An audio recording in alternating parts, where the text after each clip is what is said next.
Living freely? Living differently? Living together? We share our planet with almost 8 billion people, and they all have different ideas, visions, needs, and opinions. How can we live together as a community when we are so different? How should we make political decisions that affect everyone? How can we structure the economy and share resources and life opportunities? These questions do not have a single answer. Each society's answers are influenced by ideas, knowledge, and experiences related to their cultural, religious, and ideological traditions. Together, these factors form a specific script that forms the basis for organizing and structuring society. A script gives legitimacy to its current rules and provides a framework for finding solutions to new problems. It pervades public discourse, party platforms, or constitutions. Historically, there have been many kinds of scripts. Some actually compete with each other. The scripts cluster brings together scholars with various backgrounds to research the liberal script, its meaning, and contestations.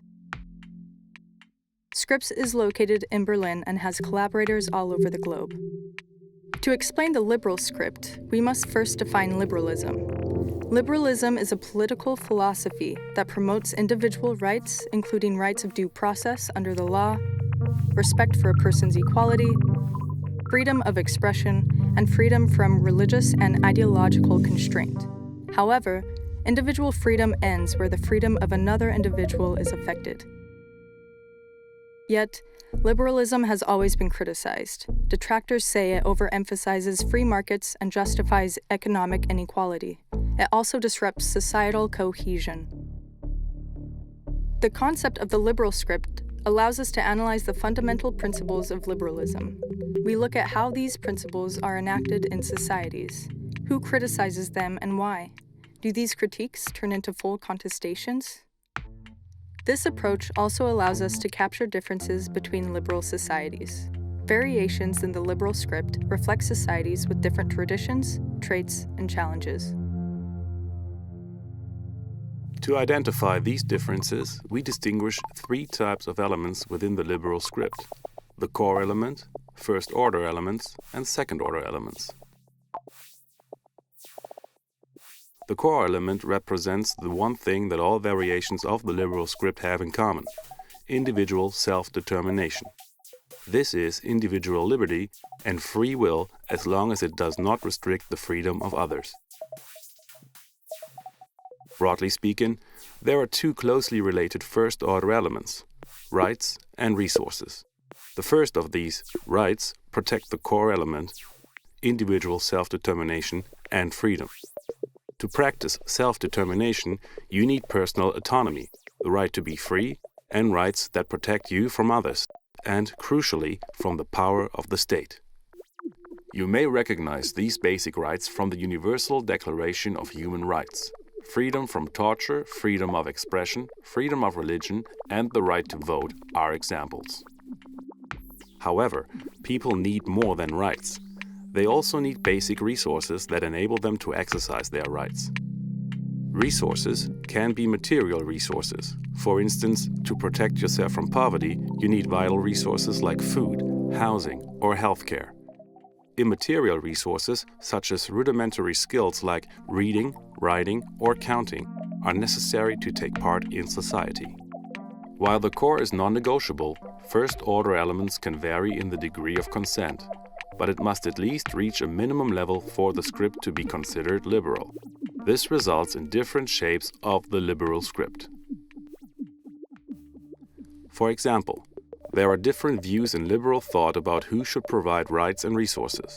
A central conflict is whether the individuals should provide their own rights and resources or whether society should provide these for them. If society provides, a redistribution could achieve justice. Like this conflict on who is responsible for providing rights and resources, second-order elements relate to issues that are discussed and viewed differently in liberal societies.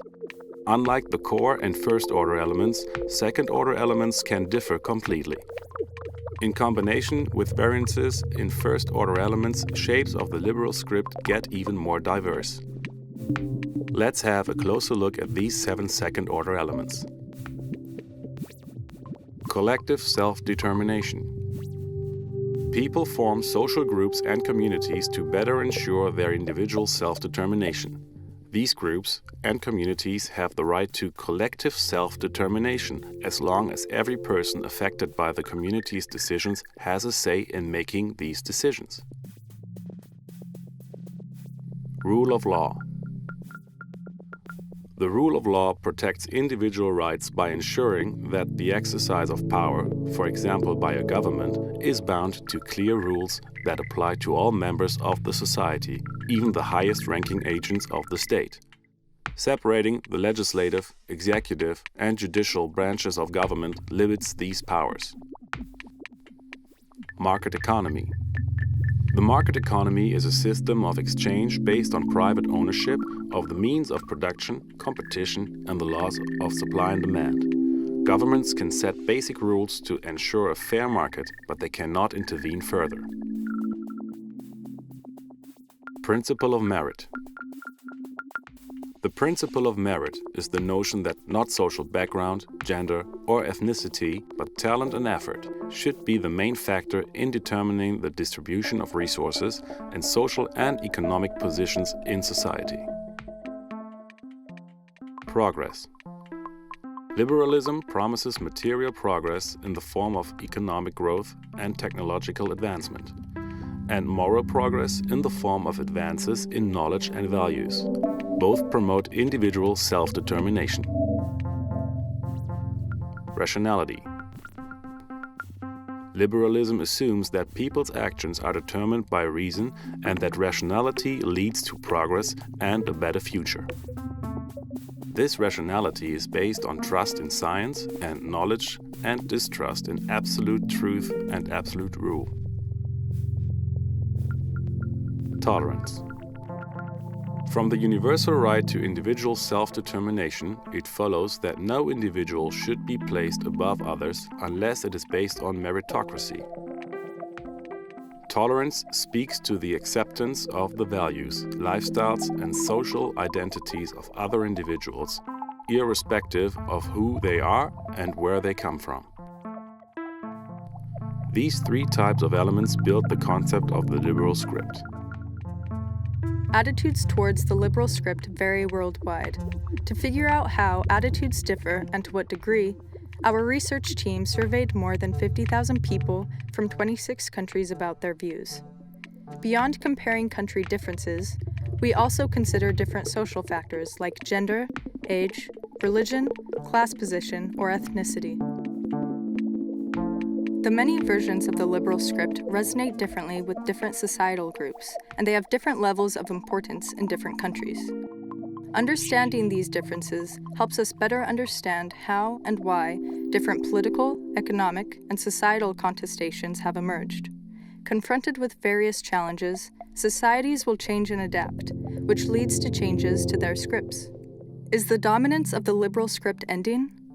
Or will only certain versions of the liberal script endure? The answer to these questions is decisive for how we will live together freely in the future.